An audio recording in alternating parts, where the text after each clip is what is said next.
Good day, everybody. Welcome to the Bible in a Year 2021. We are on day 149, and we're looking really at the end of King David here in 1 Kings chapters 1 and 2, and then Psalms 37, 71, and 94. So you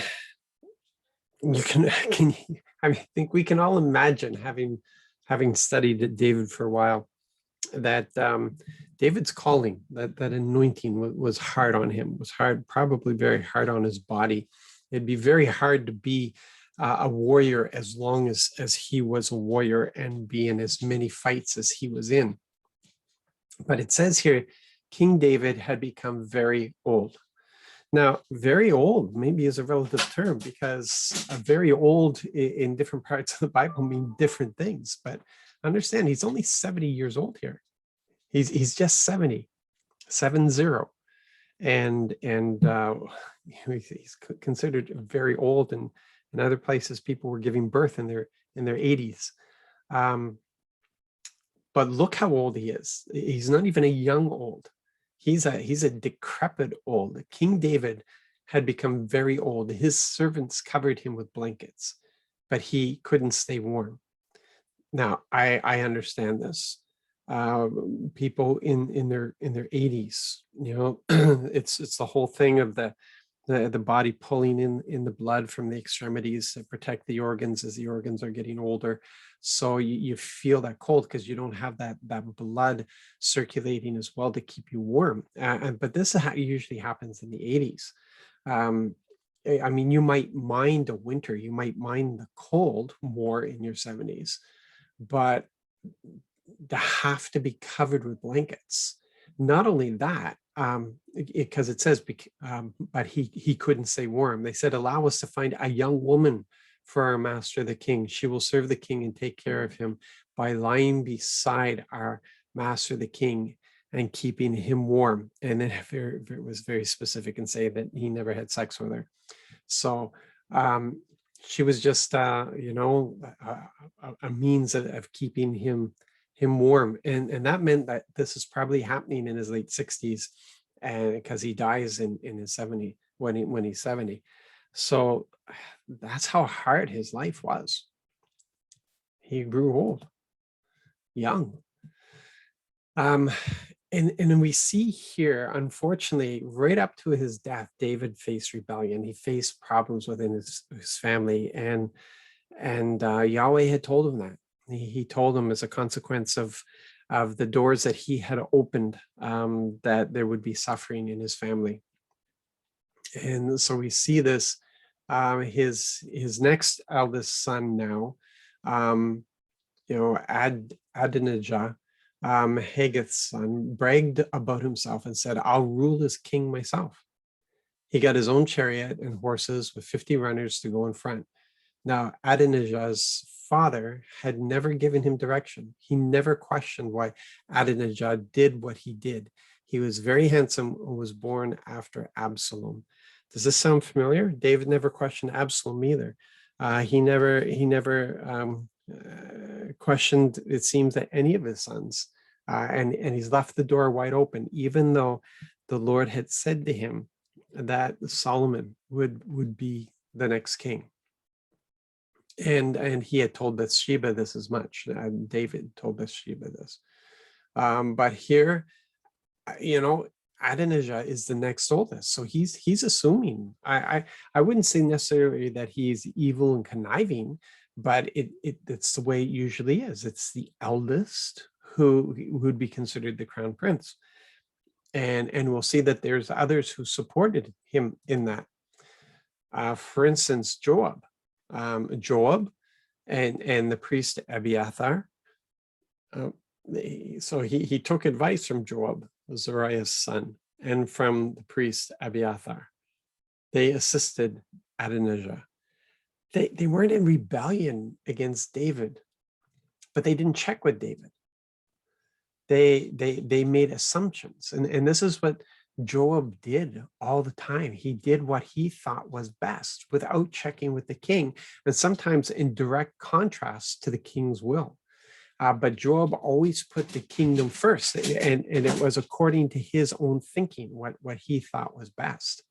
And so we have this rebellion taking place in the kingdom.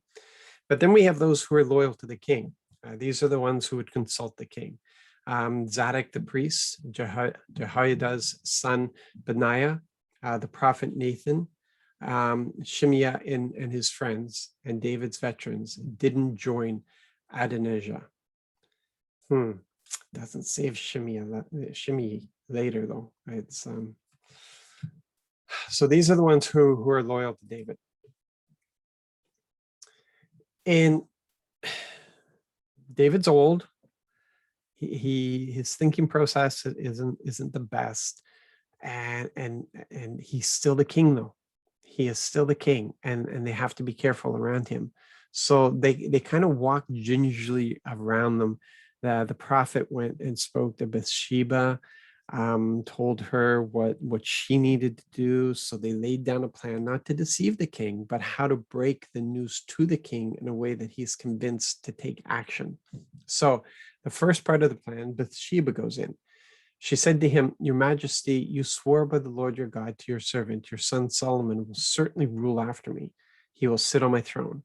But now, look, Adonijah has become king, and my master the king doesn't know about it." Because Adonijah has gone off and he's invited Joab and the high priest, and he's brought all these officials with him so that they can declare him as king. And that's what Bathsheba is telling David about now. And so the next part of the plan was for Nathan, the prophet, to come in. So the king was informed, the prophet Nathan is here. Then Nathan came in before the king and bowed his face to the ground. He said, "My master, the king, you must have said Adonijah will become king after me and will sit on my throne. Indeed, today he went down and prepared oxen, fattened cattle, and lamb in large numbers. He invited all the royal princes, the generals, and Abiathar, the priest. They are eating and drinking with him. And they said, 'Long live King Adonijah.'" Now, you remember a couple of days ago, we had read the whole ceremony, David calling his officials, presenting Solomon, giving a charge to Solomon. Well, that happens after all of this. This is the stuff that I alluded to, because in that account, it sounded so straightforward and so simple, but there was this rebellious thing that had to be put down first. And so that's a detail that we're going through right now. So here in verse 29 and 30, we read, "The king made a solemn pledge and said, 'As surely as the Lord lives, who rescued me from every trouble regarding what I swore to you by the Lord, Israel's God, your son Solomon will certainly succeed me. He will sit on the throne after me. I'll see that it happens today.'" And the reason this is important, because it's Yahweh that told David this. It's Yahweh that said this. So David will now take his part. He will act upon, Yahweh has declared this. David will now act upon that declaration. He will make sure that that happens that day instead of waiting for him to die. And so down later in the chapter, verses 46 to 48, the report comes to the conspirators, if you want to call them that Solomon has been declared, that he was brought before the people and sat on the throne and anointed with oil, and the horn has sound. And so the people who are gathered with Adonijah are told here, there's more. Solomon has taken over the throne of the kingdom. The royal attendants blessed our master King David. May your God make Solomon's name better than your name. May God elevate his throne above your throne. The king then worshipped on his bed and said, "Bless Israel's God, the Lord, who today has set my son on my throne and has allowed my eyes to see it." So then they all scatter. They need to be out of there because they know that they've made a mistake. The king is not as decrepit as they thought he was, and it wasn't their place to do this. It was the king's place to do this. And so they take off. They're out of there. Um, but Solomon forgives his older brother Adonijah. Solomon said, if he shows himself to be an honorable person, then not a hair of his head will be harmed. But if any evil is found in him, he will die. King Solomon sent word and had him brought down from the altar. He came and bowed down to King Solomon. Solomon said to him, go home. Um, and then we have this thing with David. David gives a final word for Solomon. David's time was coming to an end, so he commanded Solomon his son, I'm following the path that the whole earth takes. Be strong and be a man. Guard what is owed to the Lord your God, walking in his ways and observing his laws, his commands, his judgments, and his testimonies, just as it is written in the instruction from Moses. In this way, you will succeed in whatever you do and wherever you go. So also the Lord will confirm the word he spoke to me. If your children will walk or take care to walk before me faithfully with all their heart and all their being, then one of your own children will never fail to be on the throne of Israel. So this is what we read a couple of days ago as well, this charge to Solomon. But this is what's so sad here. David did everything he could to avoid to be a violent man, and maybe this is some dementia that's setting in. Who knows what this is? But this is really out of character for David. David trusted the Lord to take vengeance. David forgave. David didn't raise his hand against people that he should have really raised his hand against, and he trusted the Lord to take care of all those things. And if you remember, that's what he learned from his wife Abigail. He already knew that, but Abigail really reinforced that whole lesson, if you remember going back. But look how he ends. This is the end for David. These are his final words. And he says in verse 5 to 6 to start off with, you should know what Joab, Zeruiah's son, has done to me and what he did to the two generals of Israel, Abner, Ner's son, and Amasa, Jether's son. He murdered them, spilling blood at peacetime and putting the blood of war on the belt around his waist and on the sandals on his feet. So act wisely. Don't allow him to die a peaceful death. Now, first of all, this is his nephew. And second of all, this is Solomon's cousin. And this is somebody that David sometimes felt powerless in the face of because Abner and his brother just were so strong. But here he is, he's taking vengeance. Instead of allowing the Lord to deal with it, on his deathbed, he's having his son deal with it. And then the same thing here. Now remember, Shimei stood by the king just now. Okay, with what was going on, he sided with the king instead of the king's son, because he made that mistake before. He sided with the king's son instead of with the king, with Absalom.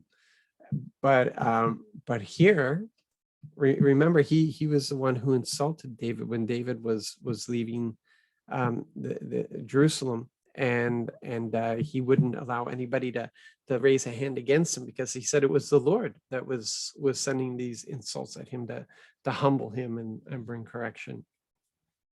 But now look, now as for Shimei, Gera's son, a Benjamite from Bahurim, who is with you? He cursed me viciously when I went Mahanaim. When he came down to meet me at the Jordan, I swore to him by the Lord, surely I won't execute you. I won't execute you with the sword. But you don't need to excuse him. You are wise and know what to do to him. Give him a violent death. It says, you are wise and know what to do with him. Give him a violent death. It's sad to see David end this way. And then we have all the executions that now take place to secure the throne. In Kings 2, verses 24 to 25. Now, surely as the Lord lives, the one who supported me, put me on the throne of my father David, and provided a royal house for me exactly as he promised, Adonijah will be executed today. This is because Adonijah tried to take David's last wife as his own, which was not a wise thing for him to ask. And whether he was innocent in it or whether he was actually trying to show that he was more powerful than Solomon, it didn't matter, it cost him his life. Adonijah will be executed today. So King Solomon sent Benaiah, Jehoiada's son. He attacked Adonijah, and Adonijah died, just like that. And then we have Abiathar, who is now put into exile. The king said to the priest Abiathar, "Go to your fields at Anath, because you are a condemned man. However, I won't kill you today because you carried the Lord's chest in front of my father David, and because you shared in all my father's sufferings." So Solomon expelled Abiathar from the Lord's priesthood in order to fulfill the Lord's word that was spoken against Eli's family at Shiloh. I mean, maybe he didn't even know he was fulfilling that, but those who keep records notice that. And then we have the last execution.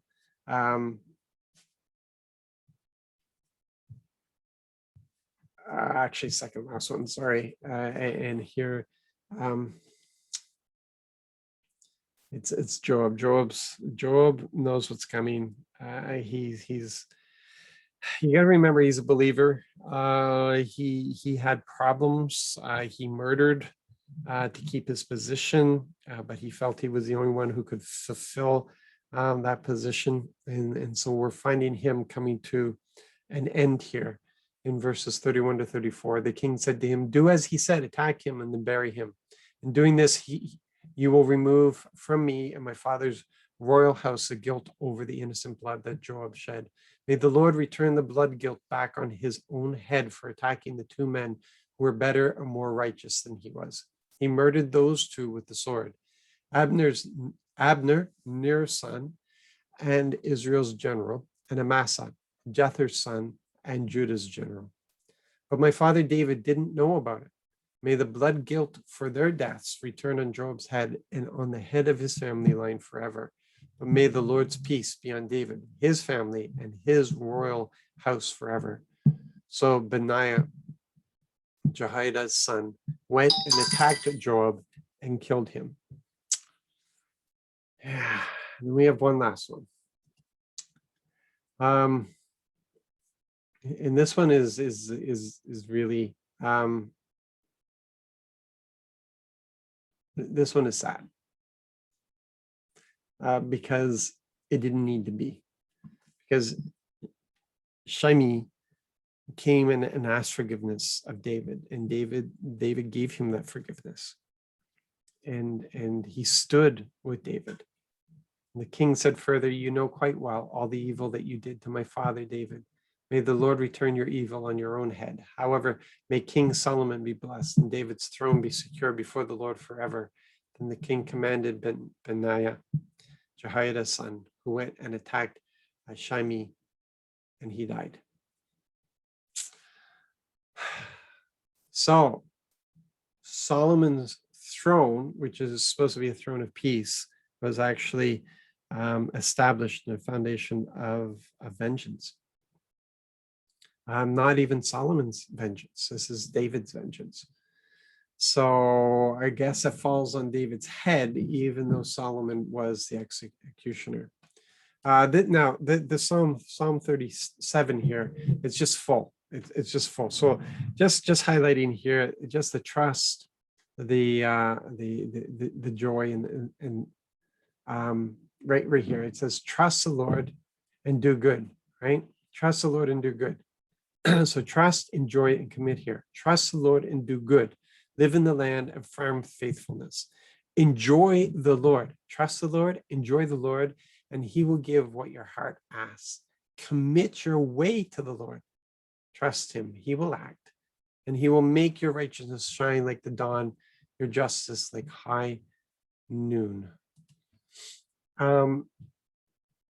And then we see here, this is a description of David, from his birth until his death. Look at this. You, Lord, are the one I've trusted since childhood.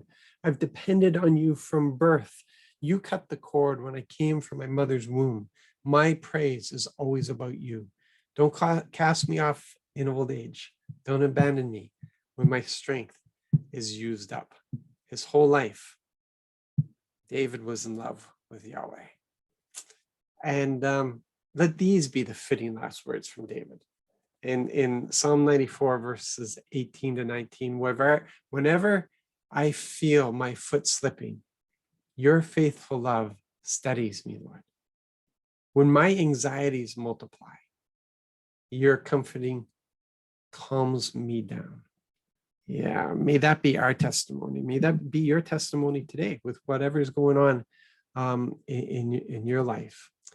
Just thanks, guys, for being with me today, and thanks for being on this journey. And let's not get vengeance ourselves. Let's not end well. Let's